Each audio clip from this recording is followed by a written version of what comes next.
Welcome back. Appearances can be deceptive. Nowhere is that more true than with a lot of Chinese cooking. Getting the method just right is key to mastering the fine art of Chinese cuisine. And that's according to Chef Kian. Chef Ko has authored Pheonix claws and Jade trees, part recipe book and part instructional guide that's aimed at helping the novice attain the best in Chinese cooking.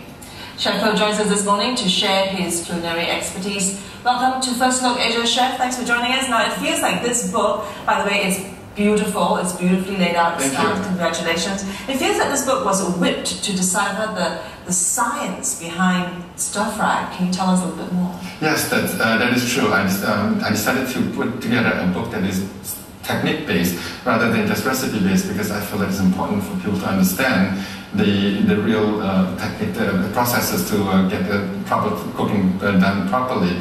So stir fry, for example, there are many different variations of it. Three of the most important ones are what I call a dry stir fry, a moist stir fry, and also a simple stir fry. The dry stir fry, basically, after you've done with the cooking, there really is no sauce, no gravy at the end. But the moist stir fry is you have gravy at the end, so it's more like, for example, mushroom with beef stir fry, for example. But the third one, which is actually a lot of people have misunderstood, which is simple stir fry, and in Mandarin it's called qingcao. But it's basically it's designed for single vegetable cooking, because when you cook with one single leafy vegetables, it bleeds liquid, and at the end, you just have a pool of liquid.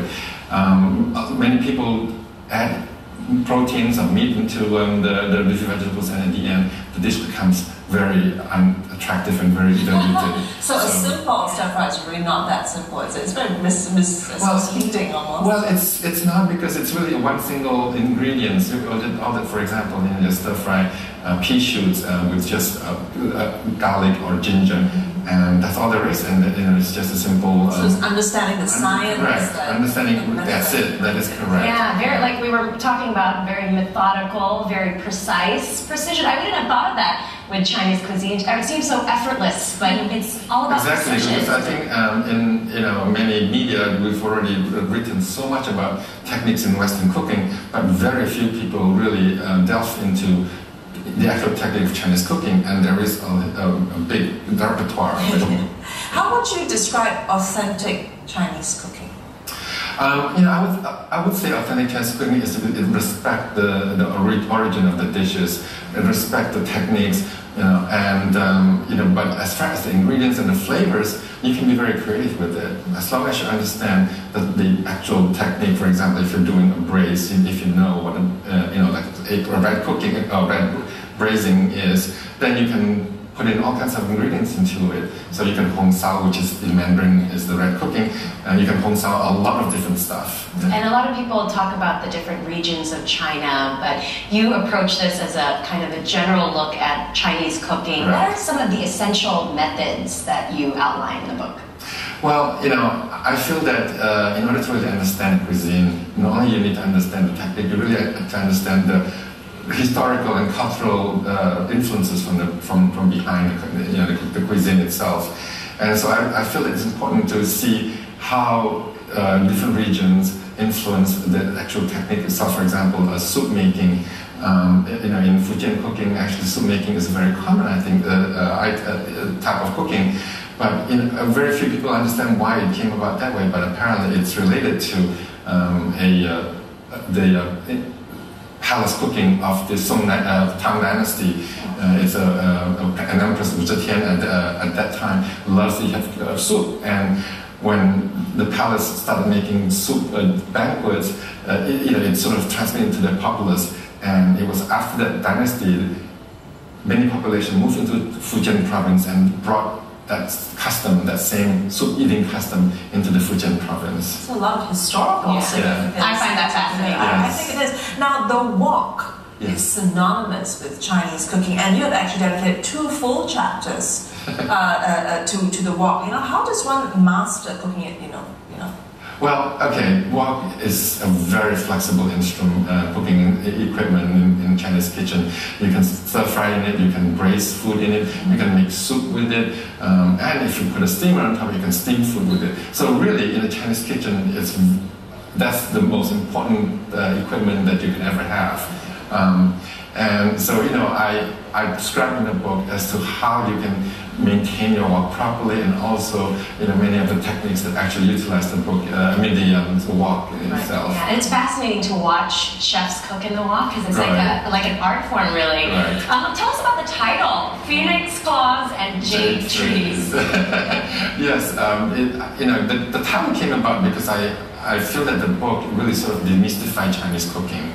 And I wanted to create, a first impression that Chinese cooking has this very poetic, very flowery, kind of, mysterious feel to it. And obviously, Pheonix claws is chicken feet, and jade trees, actually signifies Chinese broccoli or gailan. And so basically, I wanted to show people that, Chinese cooking can be very fun to cook. At the same time, I want to demystify it. Right. Now, interestingly, you didn't really start in a cooking school or anything. You were on the hunt for good Chinese cooking. You were a student. That's correct. In Boston, and then you could not get your hands on good food. Has that changed since then? I would have to say that right now in America, where I live in New York, I have to say that Chinese food is very widely available, and many of them very authentic. And as far as ingredients are concerned, there are so much more varieties of ingredients in America than there is even here in Singapore, which is very interesting.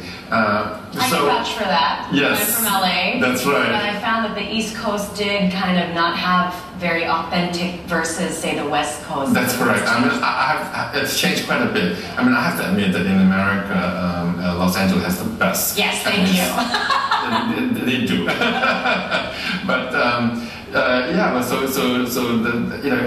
Over the 40 years, it really has changed quite a bit. And when I first moved to Boston, it's very limited, and I basically was only cooking the simple stir fries, the simple braise. That's about all that I can do without all the authentic ingredients. But now it's very different. Okay, now that we have the master in the studio, I'm not going to let you go before you give us your top 3 tips for a novice trying to master Chinese cooking at home.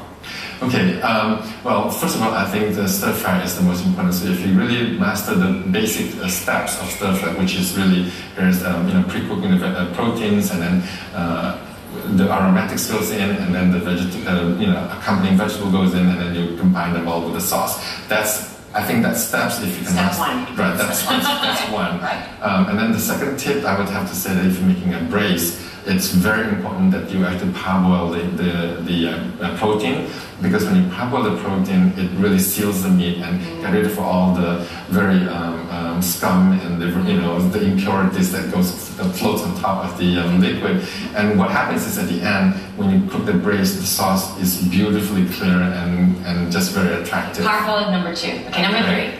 And number 3, I think, is the flavoring. I think you have to really, I call it the proportion of flavors. You have to be able to maintain balance of certain spices and certain, aromatics ingredients to make sure that the flavors is in harmony. Thank you so much, Chef. Great tips. Thank you for having me here. Chef Ko, of course, sharing those invaluable tips with us. And we're off for a break. Chef Kian, also author of the book Pheonix Claws and Jade Trees. All right, on that note, we're done for today, Wednesday, the 14th of October. Join us